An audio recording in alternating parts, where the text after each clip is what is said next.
آج کی تاریخ کے اندر بھی لوگ یزید کی حمایت کا دم بھرتے ہیں۔ یزید استعارہ ہے ظلم و جبر کا، جور و زیادتی کا۔ کس طرح کوئی یزید کے ساتھ کھڑا ہو سکتا ہے؟ جس کے ساتھ کوئی کھڑا ہو اس کو کچھ تو اس کے اندر نظر آنا چاہیے۔ اور پھر مجھے بتائیے کہ ایک طرف امام حسین ہوں، ایک طرف یزید کھڑا ہے جس پہ پوری تاریخ کی گواہیاں ہیں کہ وہ شرابی تھا، وہ بندروں کے ساتھ کھیلتا تھا، اس کی پرورش ایک عیسائی قبیلے میں ہوئی، اس کی ماں کو طلاق دے دی تھی حضرت امیر معاویہ رضی اللہ تعالیٰ عنہ نے، اور جا کے ایک قبائلی علاقے میں اپنی ماں میسون کے ساتھ اپنے نانا بہدل کی تربیت کے اندر اس نے شب و روز گزارے ہیں اور پروان چڑھا ہے۔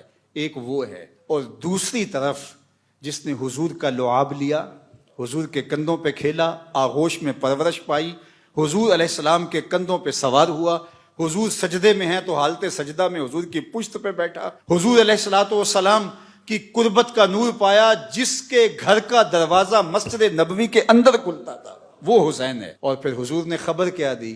حسن اور حسین جنتی جوانوں کے سردار ہیں، سیدہ شباب اہل الجنہ۔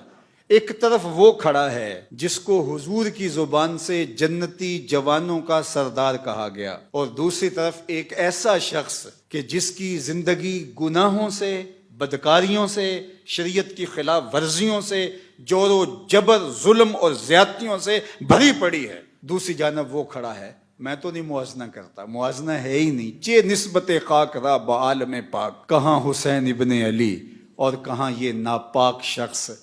اب اگر کوئی یزید کے لیے نرم گوشہ رکھتا ہے تو 100 بار رکھے۔ کند ہم جنس با ہم جنس پرواز، کبوتر با کبوتر باز با باز۔ اب اس کا میلان اگر یزید کی طرف ہے تو ظاہر ہے گندگی کا کیڑا کدھر جائے گا؟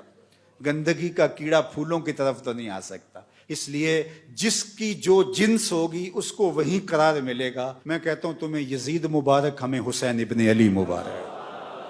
اللہ اکبر۔ اللہ نے حسین ابن علی کو جو عظمتیں عطا فرمائی ہیں، جو رفعتیں عطا فرمائی ہیں، جو شان عطا فرمائی، تو ہمارے لیے اتنا کافی ہے کہ حضور نے فرمایا کہ وہ جنتی جوانوں کے سردار ہیں۔ یہ معال کار ہے، یہ انجام کار ہے، یہ حضور نے ان کے معاد کو بیان کیا۔ مجھے بتاؤ، جو باطل پر لڑے اور بغاوت کرے اور عدول کرے اور وہ جنتی جوانوں کا سردار بن جائے، ایسا تو ممکن نہیں ہے۔ یہ بات ذہن میں رکھو، جنت کی سرداری اسے ملے گی جو کرائیٹیریا پہ پورا اترے گا۔ یہ رب کا نظام ہے۔ جو جنتیوں کا سردار ہے اس کے سجدے دیکھو، اس کا رکوع دیکھو، اس کا قیام دیکھو، اس کی عبادتیں دیکھو۔ کسی نے کہا کہ حسین ابن علی نے شہزادوں کی طرح زندگی گزاری اور کربلا میں آ کے شہید ہو گئے۔ او میاں، تم بھول گئے ہو 26 ہجری میں کون تھا جس نے طرابلس کی جنگ لڑی تھی؟ 30 ہجری میں جنگ جرجان کے لیے کون گیا تھا؟ کون تھا جو میمنہ اور میسرہ پہ اپنے بھائی کے ساتھ کھڑا ہوتا رہا؟ تاریخ سے تم نے کبھی پردہ اٹھا کے دیکھا ہی نہیں۔ یہ حسین صرف مسلح پہ بیٹھا نظر نہیں آئے گا، یہ کئی جنگوں کے اندر کھڑا نظر آئے گا۔ حسین ابن علی نے جنگیں بھی لڑی ہیں اور سجدے بھی کیے ہیں، اور جو سجدہ حسین نے کیا آج تک کوئی کر ہی نہیں سکا ہے۔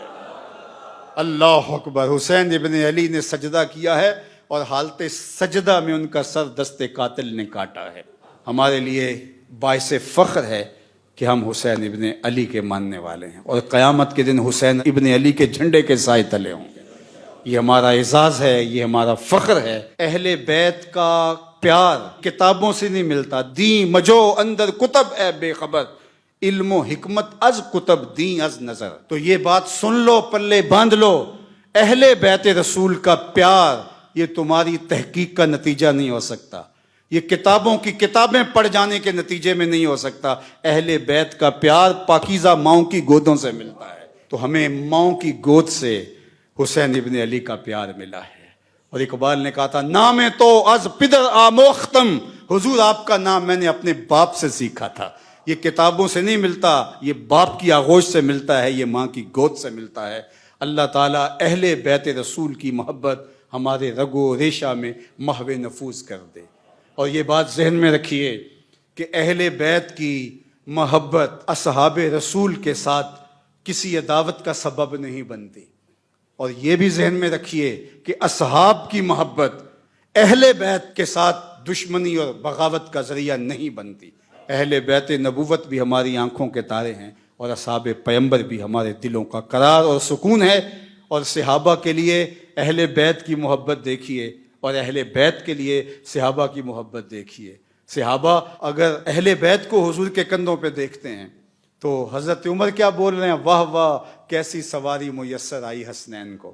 تو حضور مسکرا کے کہتے ہیں عمر سواری دیکھتے ہو، سوار بھی تو دیکھو۔ اللہ اکبر۔ اور ادھر حضرت امام باقر سے پوچھا جاتا ہے سیدنا صدیق اکبر اور حضرت سیدنا عمر کے بارے میں، تو وہ بولتے ہما امامان عادلان کانا علی الحق و ماتا علی الحق۔ وہ امام تھے، حق پہ قائم رہے، ان کا انتقال بھی حق پہ ہی ہوا ہے۔ تم نے کہاں سے دین لیا ہے؟ اقبال بولا تو کہ نشناسی خفیرہ از جلی ہوشیار باش، اے گرفتار ابو بکر و علی ہوشیار باش۔ کہا یہ تیرے ساتھ ایک دھندا کیا گیا ہے کہ دو کو الگ الگ، جو حضور علیہ الصلوۃ والسلام کے سینے سے پھوٹتی ہوئی ضیائیں تھیں، مشکات نبوت کا نور تھی، حضور کی تربیت کا عکس تھے، ایک حضور کا خون ہے، ایک حضور کی تربیت کا رنگ ہے، ان دونوں کو الگ الگ خانوں میں بانٹ دیا گیا، اور یہ امت کو تقسیم کرنے کا ایک مکروہ دھندا تھا۔ تو کہ نشناسی خفیرہ از جلی ہوشیار باش، اے گرفتار ابو بکر و علی ہوشیار باش۔